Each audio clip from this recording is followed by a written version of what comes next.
I am not a Robert Minion fan. I will be the first to.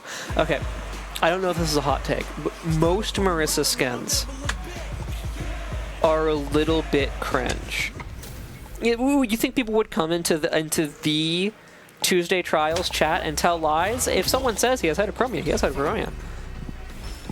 Anyway, most Marisa skins I'm not that big of a fan of because of the helmet hair. The literal helmet hair. But this skin goes crazy though. This skin goes wild though. Look at this shit. This is the bomb. Marnie, once again, you know, the Marnie special, leveraging resources to just interrupt your pressure. It's just like, oh, that's a little bit slow. Bam! As one does. But Joe Yeet just pressing Marnie, you know, right back into the corner, and now Marnie's burnt out.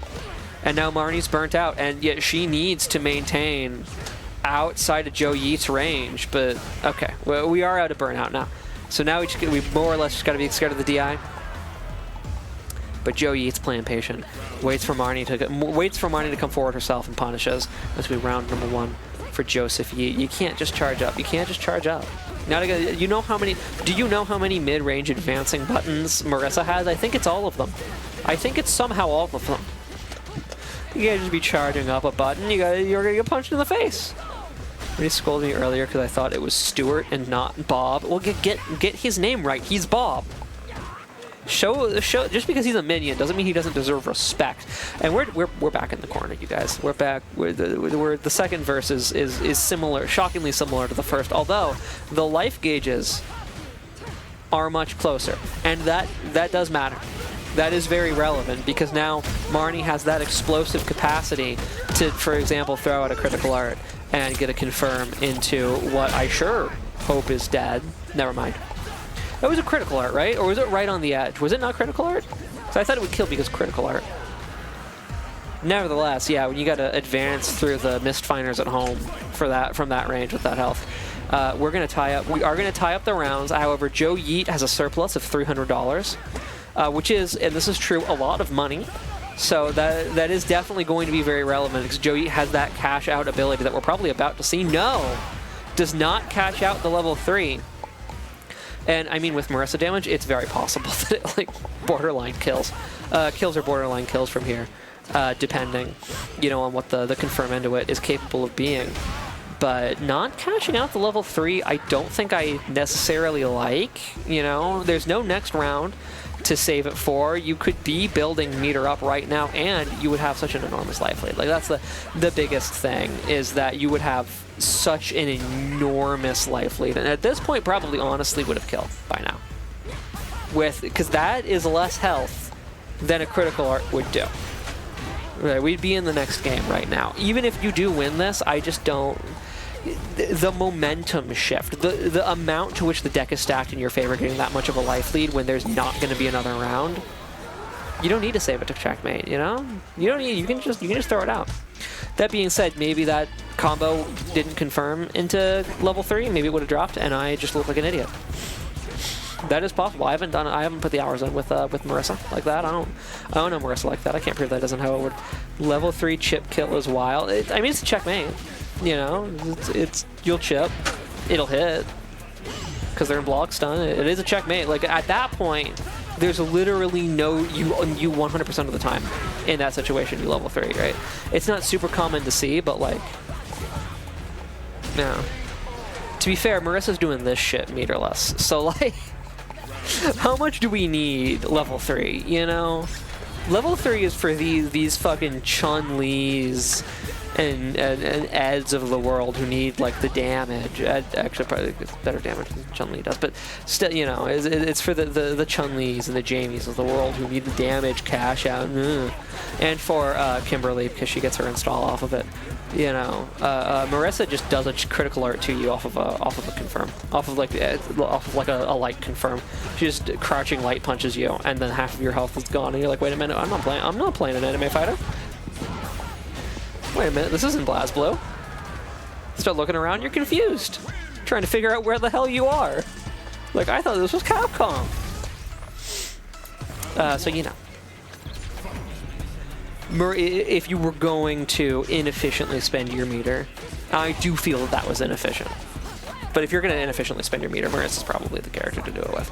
You know, and Joe Yeet is really controlling the tempo here, forcing Marnie to cede space, even when she's managing to keep the offense more or less out, forcing her to cede space, pushing her into, you know, back into the corner, you know, into that critical range where these like big slow bruiser characters like Marisa or Zangief really want to be, and just very, you know, really effectively playing to Marisa's very strong win condition.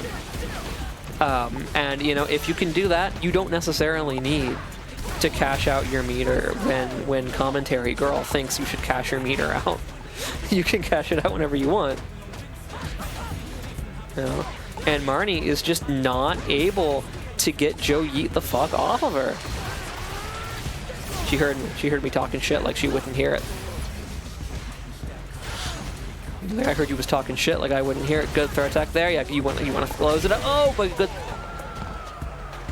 So Joe Yeet techs the throw. Joe Yeet sees his life bar, goes, a throw will kill me here, and techs because he knows Marnie's gonna go. I can close this out. I can close this round out.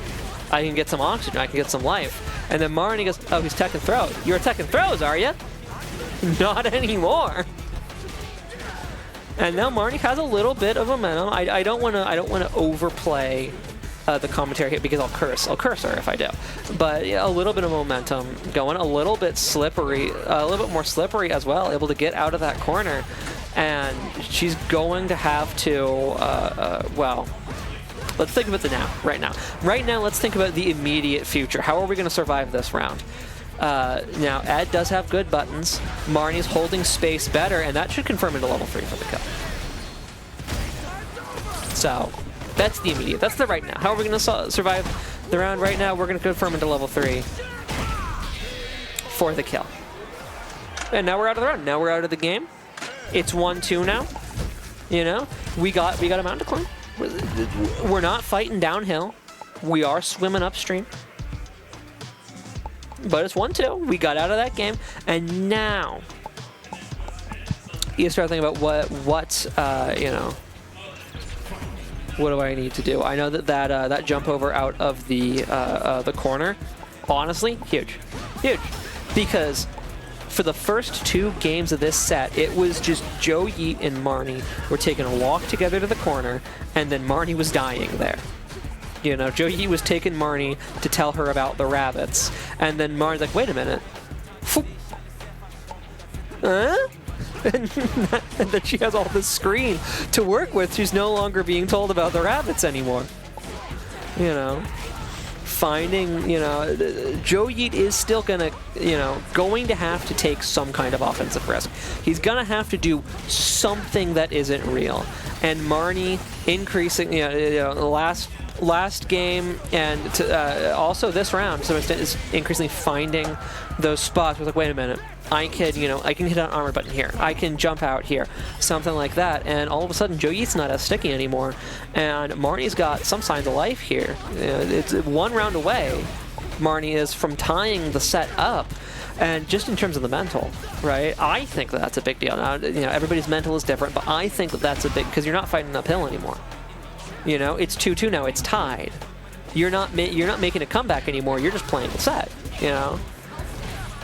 So if Joe Yeet wants, and you know, it also puts whoever was in it, you know, was leading on, you know, I can't fucking let this person reverse 3-0. I mean, I can't let this reverse 3-0 go through. You know, so Joe Yeet really wants to stop this bleeding here. Also, Joe Yeet's defensive options have gotten a lot better here. You know, transitioned away from those throws that were getting baited out. Now jumping, and Marnie has not quite been ready to punish a neutral jump out of her pressure. She's been doing, you know, a little bit too much shimmying for that, a little bit too much stagger pressure. And right now, you know, if Joe Yeet decides to spend some bar, you know, gets the chance to spend some bar on damage, even at level 1, you're fucking dead. You're fucking dead.